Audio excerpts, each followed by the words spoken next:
Seja muito bem-vindo, esse é o 68º episódio da Rotina Funcional. Aqui irei falar como regular a ansiedade e ter prazer todos os dias, mesmo que você tenha fortes crises de ansiedade e não saiba por onde começar. Eu sou o psicólogo André e atuo com atendimento clínico, ajudando, entre outras situações, as pessoas a melhorarem as rotinas e terem a ansiedade mais regulada. O tema do episódio de hoje é avaliação para o emagrecimento. Eu estou continuando, né, essa semana estou falando sobre avaliação psicológica, e para ficar mais claro, para fechar, digamos assim, como funciona a minha avaliação, eu vou citar aqui um exemplo do emagrecimento. Tá? Então eu vou relatar como seria ponto a ponto do emagrecimento. Inicialmente nós vamos fazer aqui a nossa meditação, tá? Vamos fazer a nossa meditação inicial. Eu quero que você sente, preferencialmente sente, fique confortável. E agora eu quero que você puxe o ar forte pelo nariz, se possível, se não pela boca. E solte o ar pela boca com força 3 vezes.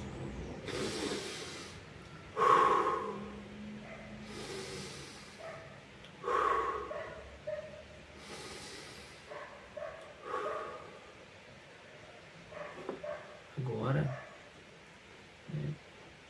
quero que você sinta relaxamento no corpo. Defina aí a sua posição. E hoje vai ser um pouco diferente, tá? Eu não vou guiar o próximo exercício, eu vou explicar ele e vou deixar aqui correndo o vídeo enquanto eu faço, ao vivo aqui, a gravação aqui na frente do celular. E o exercício, ele é um quadradinho de 8, que diz, né? Um quadrado. Então você puxa o ar por 4 segundos, você segura o ar sem soltar por 4 segundos, você solta o ar contando até 4, né? E você não puxa o ar, né? Você não puxa o ar por 4 segundos. Então você faz 4 comandos da respiração. Eu vou guiar 2 quadradinhos agora e depois você vai fazer 8 quadrados completos, né? Para você entender melhor o exercício. Então, inicialmente, puxa o ar, segura e não solta, solta, não puxa, puxa o ar, segura,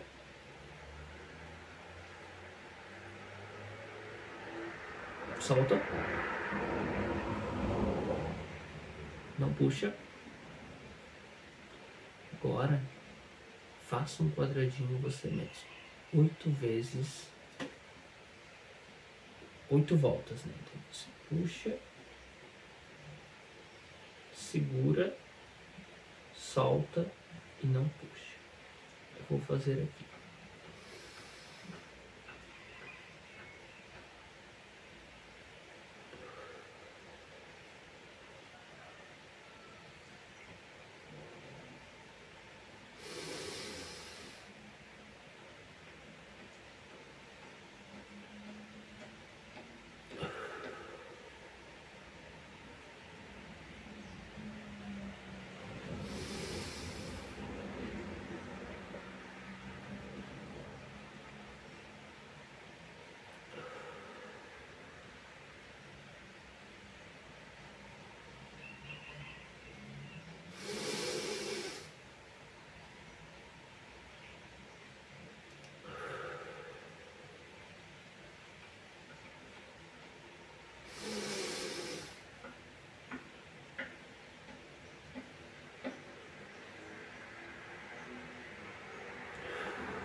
Quando você terminar, preste atenção no alívio que essa respiração te trouxe.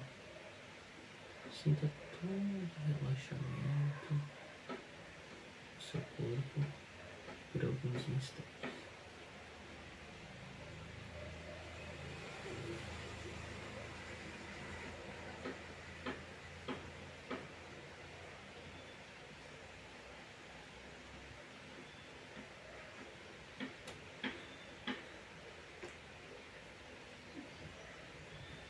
Se você se perdeu, fez 5, fez 12, não tem problema. Se você se perder na contagem, continua onde você acha que parou. A intenção dessa respiração é colocar uma dinâmica no exercício de respiração, tornar um exercício divertido. A gente pode brincar com a respiração. Eu espero que o exercício tenha sido útil e produtivo para a sua vida. E aí, como é que foi? Então, qual é a intenção desse episódio? Esse episódio eu quero que vocês entendam um exemplo de avaliação, tá? Explicando, né? Eu olho para o relógio porque eu tenho que fazer o vídeo em partes, que eu estou usando meu celular no momento, e se eu deixar muito tempo eu vou perder alguns minutos que ele vai fechar automaticamente. Mas, continuando, a intenção do episódio, então, é demonstrar, né, continuar a ideia de como funciona a minha avaliação. E aqui eu coloquei um exemplo prático, tá? Que é a demanda do emagrecimento. Então eu citei, né, no episódio anterior o começo da minha avaliação, né, que é a avaliação da demanda. Expliquei algumas possíveis demandas, existem inúmeras outras, né?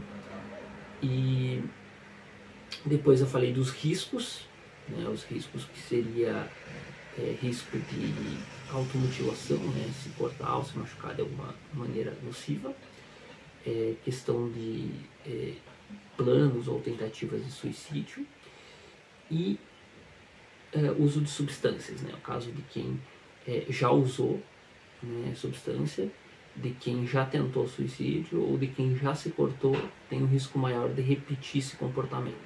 Então a gente busca tentar evitar, claro, né, se a pessoa, no caso evitar, se a pessoa parou de tentar suicídio, sempre evitar. Mas se a pessoa parou com o vício, e se a pessoa parou de se cortar, se a pessoa ainda está em processo de parar com esses dois comportamentos, aí tem o tratamento em si, né, mais acompanhamento médico e tudo que é necessário nesse sentido. Para o emagrecimento tem que ter esse risco também, né, tem que ter avaliado aí, embora, né, o maior risco comum assim vai ser, né, ao não ter compulsão alimentar. Tem que tomar cuidado aí com uma compulsão de compras, né, as pessoas que não têm controle no impulso podem ter uma associação desses dois comportamentos. Eu falei do sono, tá?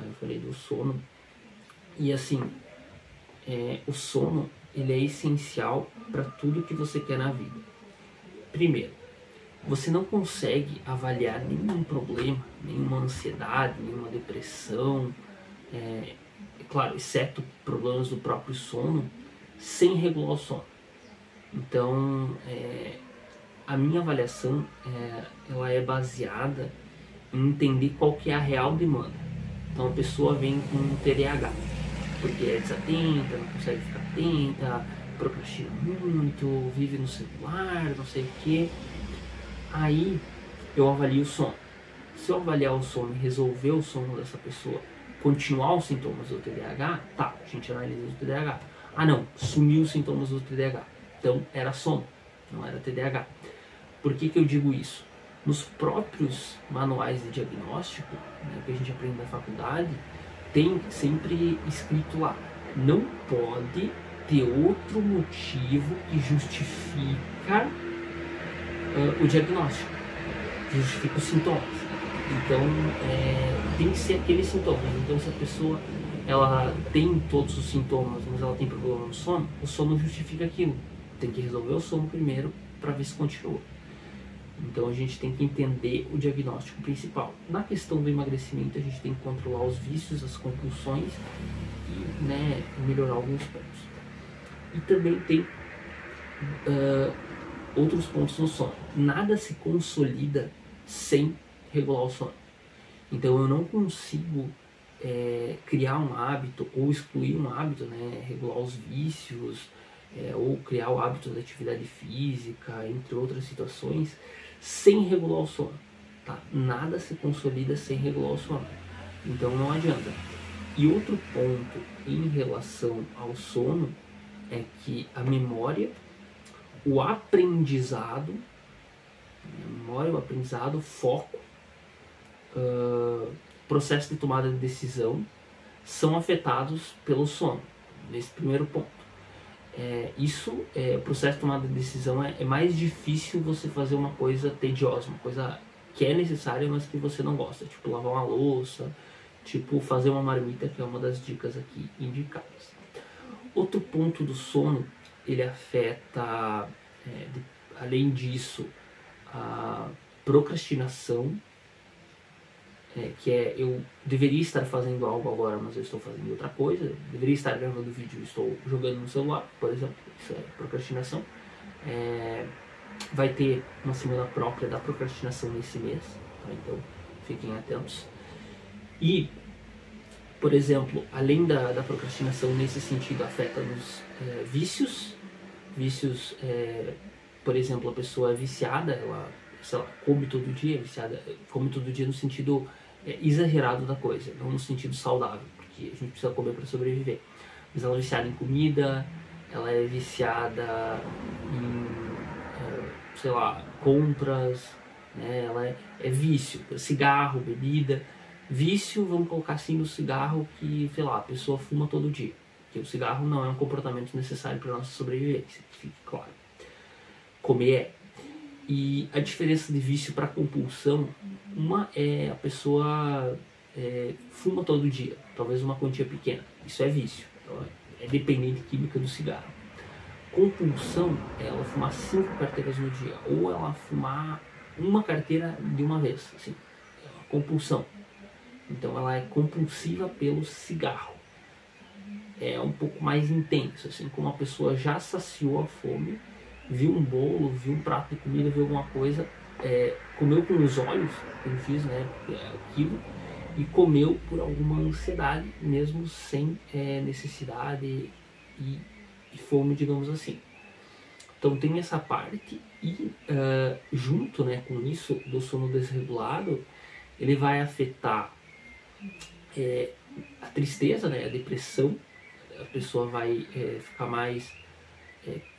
a ansiedade, o choro e a raiva, entre a regulação emocional também. E com esses fatores afetados, a pessoa vai ficar mais propícia, o cérebro vai pensar, ela está desanimada, vamos fazer alguma coisa para animar ela. E o que vai lá e faz? Come. Né? No caso das pessoas que têm problema para emagrecimento, esse relato é relativamente comum. Então, assim, primeiramente eu vou avaliar o sono, né? Eu avaliei a demanda, emagrecimento, tá? Falei dos riscos, vamos supor não tem nenhum risco ali, ou tem, por exemplo, a pessoa parou de fumar, então vai ter talvez uma questão na compensação do peso, compensação pela comida, mas aí a gente tem que trabalhar um pouquinho nisso.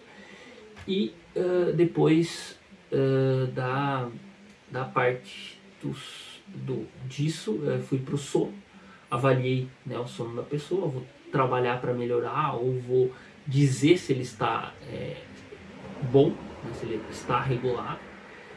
Depois disso, tem algumas questões alimentares que eu vou trabalhar com as pessoas, tá? Então, o que eu quero dizer com isso? Eu não estou falando de cardápio, tá? Essa parte de cardápio, a parte de atividade física, aí vocês vão ver com outros profissionais, tá? Outros profissionais de outras áreas. Eu posso, né, bem como os psicólogos podem trabalhar em conjunto, mas a parte do psicólogo não é te dar o cardápio, não é te dar o remédio, não é te dar o exercício que tu vai fazer.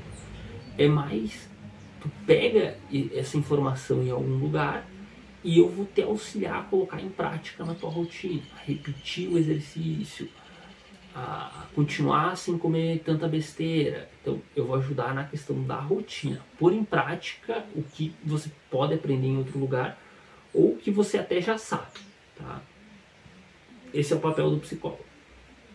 Então, algumas orientações que eu dou na questão do emagrecimento da rotina alimentar, tá?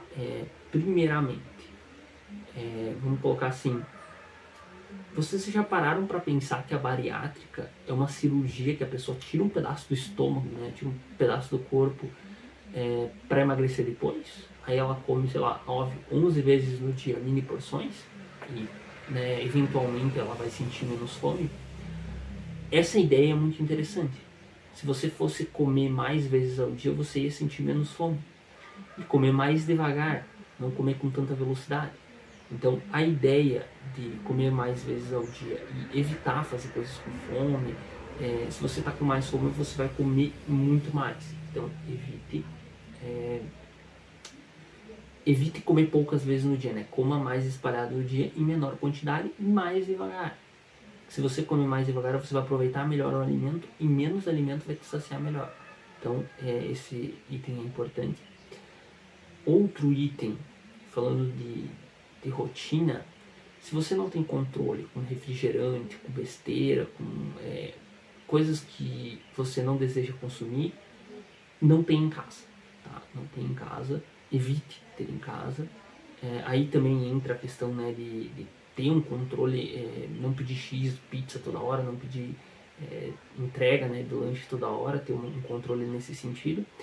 E se você pede, você vai reduzindo o comportamento. Então, vai reduzindo, pede 3 na semana, reduz para 2, reduz para 1, tenta ali 1 a cada 15 dias de manter, né, para você se recompensar.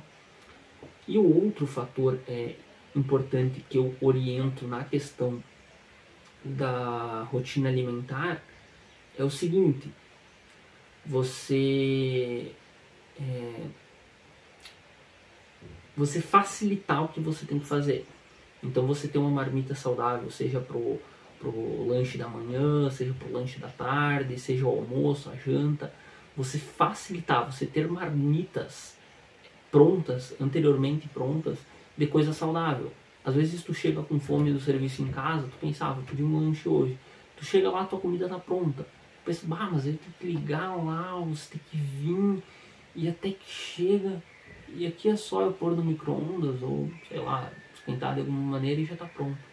Então, tipo assim, pensem nessa ideia da marmita, de tornar fácil o que é desejado e tornar, dificultar um pouco o que é mais ruim. Tá? Todos os objetivos, os comportamentos que você deseja, até na atividade física, é assim. Você já deixar a tua roupa pronta, você já levar a roupa para o trabalho para fazer atividade física, né? Você criar ali uma preparação, né? Outra preparação possível, né, na atividade física. Conversar com outra pessoa para fazer junto. Ou agendar uma ordem, um horário para jogar algum esporte. Se você se comprometer dessa maneira, você vai pensar, você vai acabar indo algumas vezes por causa das outras pessoas para não faltar no grupo e vai te fazer bem. Claro, muitas vezes você vai querer ir até mais vezes. Isso é comum. Várias vezes aí que eu, sei lá, tava cansado, pensei, não vou jogar vôlei hoje, mas eu ia lá, jogava, dava um baita jogo e voltava, nossa, que jogo incrível. Então isso é relativamente comum. A próxima parte, depois da alimentação que eu falo, é a água. Assim, a regulação do sono e a regulação da água é importante para qualquer objetivo, tá, gente? Então, não adianta você tentar regular alguma coisa sem regular o essencial, né? Então, a gente não vai para o avançado sem passar pelo básico, né? Vamos por partes. Tem um episódio próprio da água aqui, tá? O episódio 26, mas eu vou dar uma resumida aí. A água, ela tem inúmeros benefícios e é que nem o sono. Você colhe esses benefícios e nem percebe que está tomando. E ao mesmo tempo você tem isso como malefício se você não toma. Por exemplo, pedra nos rins, gordura no fígado, colesterol, diabetes. Muitas vezes a desregulação é só pela falta de água, tá? Então é muito importante a questão da água, tá? Em muitos casos o que precisa para regular o corpo é água, tá? Então a orientação que eu dou, mínima, digamos assim, é você pegar de manhã cedo, né, quando você acorda, você tomar uma quantia de água, né? O recomendado, né, que eu pesquisei na época para fazer um vídeo, que eu gostei, era 600 ml. Desde então, desde aquela época, eu tomo 600 ml todas as manhãs, ou praticamente todas até hoje. Uma ou duas faltas aí em questão de, sei lá, 6, 8 meses. E eu tomava uma quantia menor antes disso, né? Se você tem gastrite, você pode espremer um limão, né? E, claro, a água matinal, ela é preferencialmente morna, né? Se você pode, senão, se você não gosta ou não tem como esquentar ela fácil de manhã, você toma ela fria, normal. E se você tem gastrite, você pode colocar limão nessa água morna, ou fria no caso, né? Tomar em jejum, alguns minutos antes, né, de começar a tua rotina, de tomar café propriamente dito. E eu divido a minha água, eu tomo 600 de manhã, 1,5 600 em jejum, 1,5, né, como vocês estão vendo, a gente tem um medidor, eu tenho mais 2 medidores ali na outra casa. 1,5 de manhã, 1,5 de tarde, mais o que dá de sede, né? Às vezes eu tomo até mais que isso. Eu estou na faixa dos 80 quilos e a quantia de água que eu tomo, sem considerar o excesso de suor, né, que agora esquentou, mas já deu uma esfriada, sem considerar excesso de atividade física e tal, que assim, a perda de líquido, ela conta para você entender quanto de água você deve tomar. Eu tomo água para 100 quilos, assim, peso 80, eu tomo água para 100. Estou com uma margem muito interessante. A recomendação mínima, digamos assim, para você ter uma média aí de quanto que você deve tomar, mas aí se você mora num lugar mais quente é uma, no inverno é outra, com atividade física é uma, sem é outra, mas uma média ali, né, gente, coloca 30 ml por quilo, mais os 600 da manhã, os 600 da manhã não conta. Então vamos pegar os 100 kg que eu dei como exemplo, que é o caso que eu tomo, né? Mas eu peso 80. A gente pega 600 ml de manhã, né? E daí você pega mais, pode ser com limão, daí essa da manhã, você pega mais 100 vezes 30, né? 100 quilos vezes 30 ml. A regra ali, né, vai dar 3.000, vai dar 3 litros, que é exatamente o que eu tomo. 3 litros mais os 600. E no caso daí, você coloca 1,5 litro de manhã, 1,5 litro de tarde e está regulado, né, a quantia de água. A sugestão que eu dou, tá, no atendimento ali, a grande maioria dos casos, tá, eu falo de água porque a grande maioria das pessoas não toma água de forma regular, né, uma quantia saudável.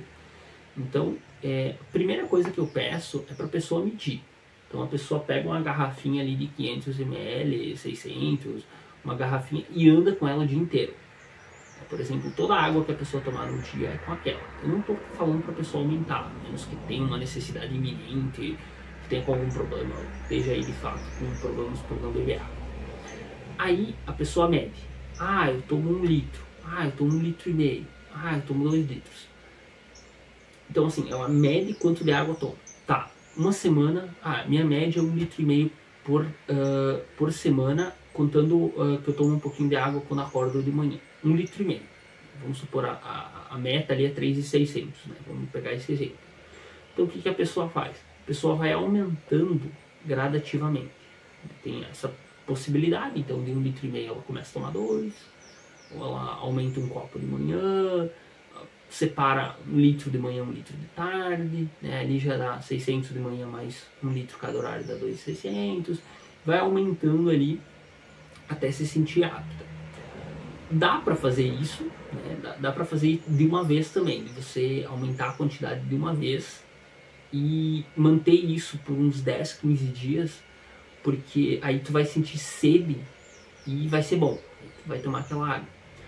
Mas não é bom você que não bebe água regular tomar só quando sente sede, porque daí essa sede que você refere, que você está sentindo, é porque você já desidratou.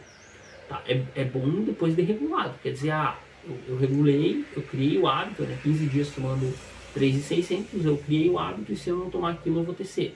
Chegou tal horário eu vou ter sede. Tá, isso é bom. Mas o outro lado não. Se você não bebe água regularmente e bebe só quando sente sede, é porque você já está desidratado. Está desregulado ali. O que pode andar em conjunto com isso é saborizar. Tá, gente? Saborizar aí a água, que você pode colocar umas gotas de limão. Você pode pegar o chá, o sachê de chá, né? Pegar um litrão aqui, ó, né? De 2 litros ou 2,5, tanto faz. Você coloca a cordinha aqui fora, né, com o papelzinho que tem, o chá sem ferver, tá? E coloca ele dentro para dar uma saborizada. Eu lembro que teve um caso ali que ele não conseguia tomar água pura. Sofreu um acidente ali e não conseguia tomar água pura. A gente testou essa orientação e todo dia ele estava tomando aquela água praticamente pura, né? Ela não estava fervida no chá. Ele deixava na geladeira durante a madrugada.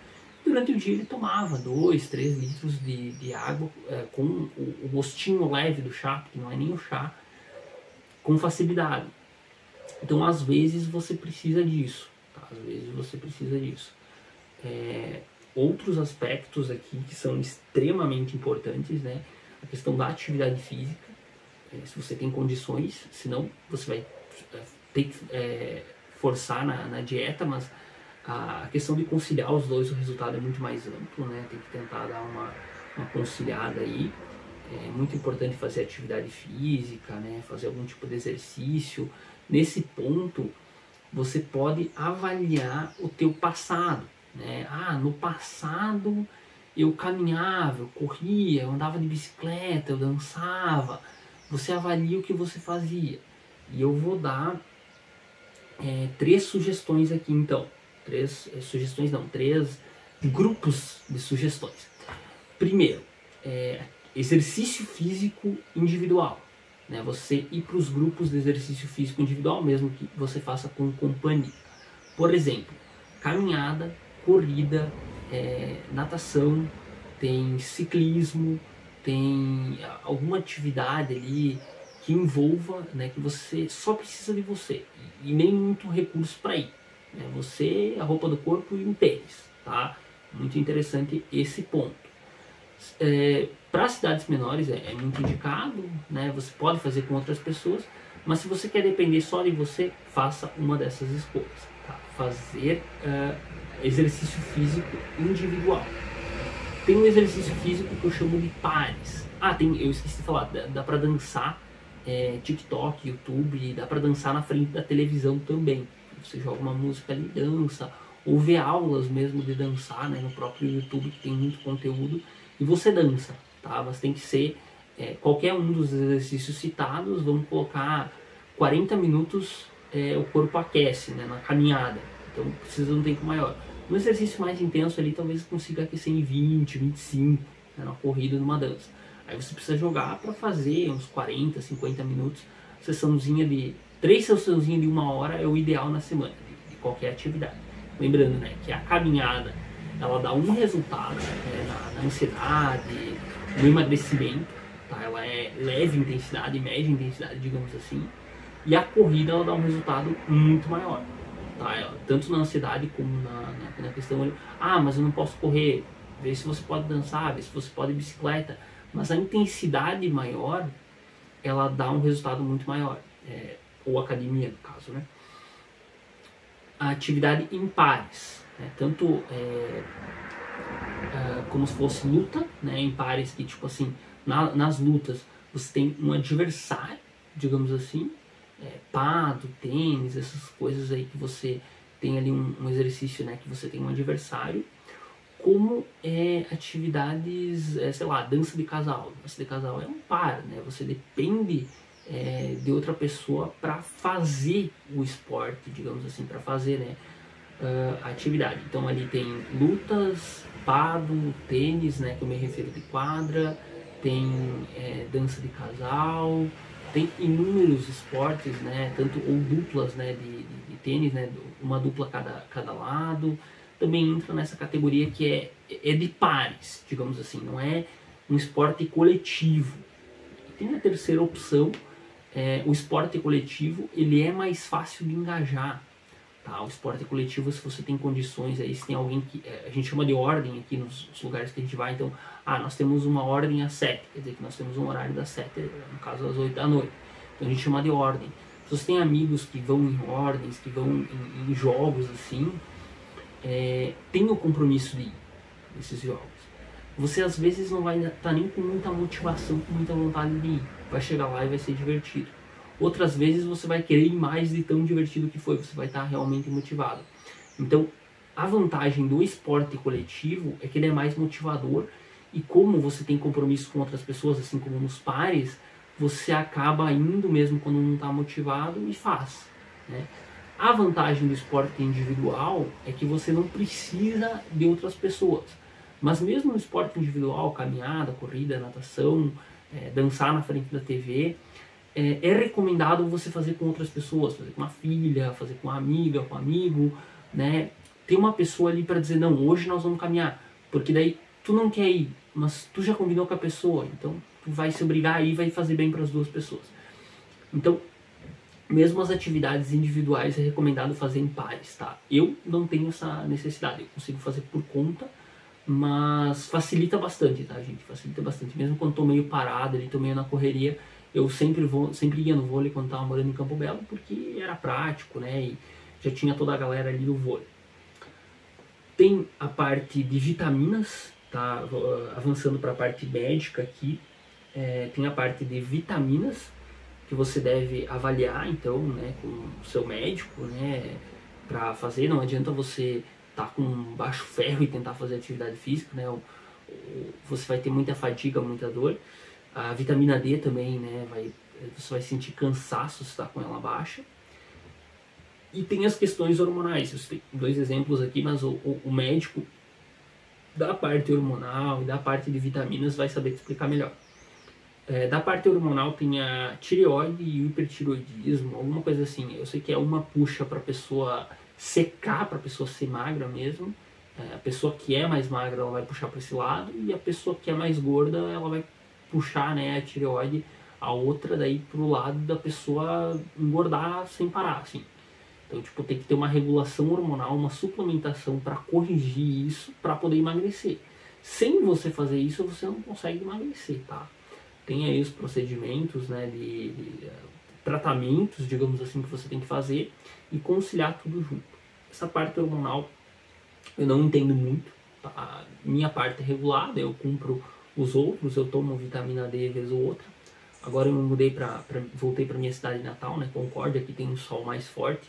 Eu vou ter que ver se eu tenho que tomar vitamina D aqui, mas não tem tanta necessidade, né, não tem tanta necessidade como, né, na região serrana, que eu estava em Campo Belo do Sul, que lá é muito fraco o sol, né? Lá é comum as pessoas terem déficit na vitamina D. Indo para o fechamento, então, qualquer coisa que você vai fazer na vida, tá? Aqui é de uma avaliação, mas muitas das dicas aqui se aplicam, né, para outros setores, mesmo que você não está emagrecendo, é ter expectativas realistas e alinhadas. Porque assim, é importante ter expectativa, só que eu não posso pensar, eu quero emagrecer 10 quilos numa semana, 10 quilos no mês. Sim, tem alguns tratamentos que isso é possível, tá? Se você está fazendo esse tratamento, tudo bem, de forma saudável, claro. Só que se você perder, sei lá, 2, 3 quilos e a meta é perder 10, e na realidade 2 ou 3 é uma quantia boa, né, porque o objetivo é perder todo esse peso e depois manter, você perde ali, mantém o que você avançou e recupera a saúde, digamos assim. Então você atinge um objetivo e ao longo do tempo você chega no peso ideal. Só que se você, era para perder 10, então você se frustra, você já desiste, né? Você diz, emagrecer não é para mim, quando na verdade você estava indo bem. só que a tua meta estava desalinhada. Então, assim, é importante ter meta realista, né, em relação, inicialmente, se for conversar com um profissional, em relação a outras pessoas, né, que estão, né, numa condição parecida, ou que já passaram por isso, e depois você se compara consigo mesmo, né. Eu mesmo, né, eu fiz uns tratamentos, eu saí da faculdade de psicologia com 96, 97 quilos, e eu comecei a academia, né, a gente estava fazendo dança e tal para formatura, aí eu comecei a academia, já estava nos meus planos. Eu emagreci 27 quilos em 18 meses, janeiro de 2019 a junho de 2020. Lembrando, os últimos 3 meses ali, a gente já estava na pandemia, tá? Então já estava no isolamento em casa. Eu até saía, mas assim, ir pro interior, fazer alguma coisinha e tal. Então eu não estava totalmente sedentário, eu ainda tinha alguma atividade, porque meus pais têm propriedade rural, né? A gente tem sempre uma demanda ali para fazer, eu acabava pegando sol, acabei, né, ficando bem nesse sentido. Então, claro, eu tinha emagrecido há pouco tempo, o meu corpo ainda não tinha acostumado com aquele peso, a minha genética tem maior facilidade para emagrecer e tal. Eu fui de 96 para 69 nesse tempo, e depois, né, num outro momento que eu casei, né, em 21, morar junto, né, casar que eu digo morar junto, eu fui de 69 para 72 e eu pensei, eu não quero ser aquele cara que engorda no casamento e depois fica um gordo feio, né? Aí eu voltei para 69, a gente estava até trabalhando com o emagrecimento das pessoas no SUS, é um projeto muito interessante, e daí eu emagreci, voltei a 69 e falei, não, eu quero manter esse peso. Só que eu conversei com um educador físico, ele falou, não, cara, tu tem que ganhar massa magra, tu tem que ganhar peso e tal. Aí eu fui de 69, em novembro de 21, para 86, início de maio, né? Eu tô gravando esse vídeo 2 de outubro, então tem alguns meses aí.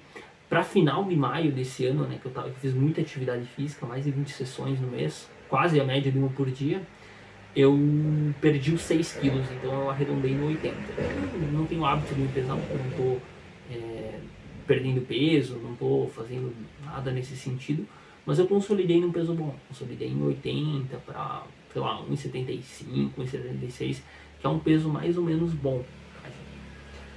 Outra questão aqui para fechar o vídeo, então, recaídas. Por exemplo, você está seguindo uma dieta e furou um dia. Você está seguindo um plano de atividade física e furou um dia. Não pense, isso não é para mim. Volta, aceita que você recaiu, digamos assim, e volta no dia seguinte. Volta a seguir os planos. Por que eu digo isso? Porque um hábito, ele demora para se consolidar. Não é aquela dos 21 dias. Então, às vezes, tu demora 6 meses para conseguir criar o hábito. Da academia, se eu não me engano, são 3 meses para criar o hábito, para pegar gosto da academia. Geralmente, tá? Não é para todo mundo. Então, se você começar a desistir no primeiro mês, quando você não falta e não vai vez ou outra, você não vai chegar no terceiro mês, você não vai consolidar o hábito. Então, assim, dá uma forçadinha, né? Depois da recaída, né, que não foi no treino, não comeu, tenta se recuperar no dia seguinte e tenta consolidar essa mudança. Lembrando que o emagrecimento, para resultado efetivo, você tem que mudar o estilo de vida. Então, tipo assim, não é um cardápio que você vai seguir. Você vai cortar algumas coisas, né? Tá, você pode seguir um cardápio, mas você vai cortar algumas coisas, só que não é enquanto você emagrece, depois que você emagreceu, você volta a comer que não é uma louca que nem você comia antes. Não, você mudou o estilo de vida. Você vai manter certas quantidades, certas dosagens, certas coisas fora da tua vida. Então você tem que aprender a se habituar sem aquilo, mesmo depois que você emagrece. Inclusive, tem pessoas que fazem atividade física para poder comer, para poder comer pizza, para poder comer X. Isso é aceitável depois que você emagrecer. Aí você pode se permitir, né? Sempre levando em conta a saúde.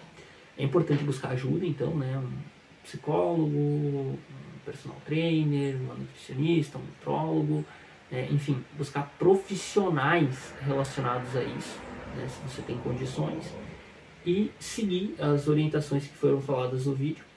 Eu vou fazer mais episódios aqui do podcast Rotina Funcional, né? Eu tenho minhas redes sociais na descrição, se você está vendo pelo YouTube ou Facebook, tem as redes sociais. Eu tenho um canal no Telegram, eu tenho meu WhatsApp ali também.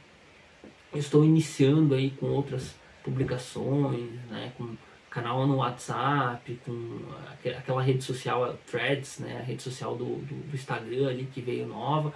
Estou iniciando com algumas coisas também. Você pode buscar, né, basicamente @André Severino Varela nesses lugares. E eu estarei fazendo mais vídeos, tá, gente? Mais vídeos do podcast Rotina Funcional. É isso aí, valeu e até a próxima!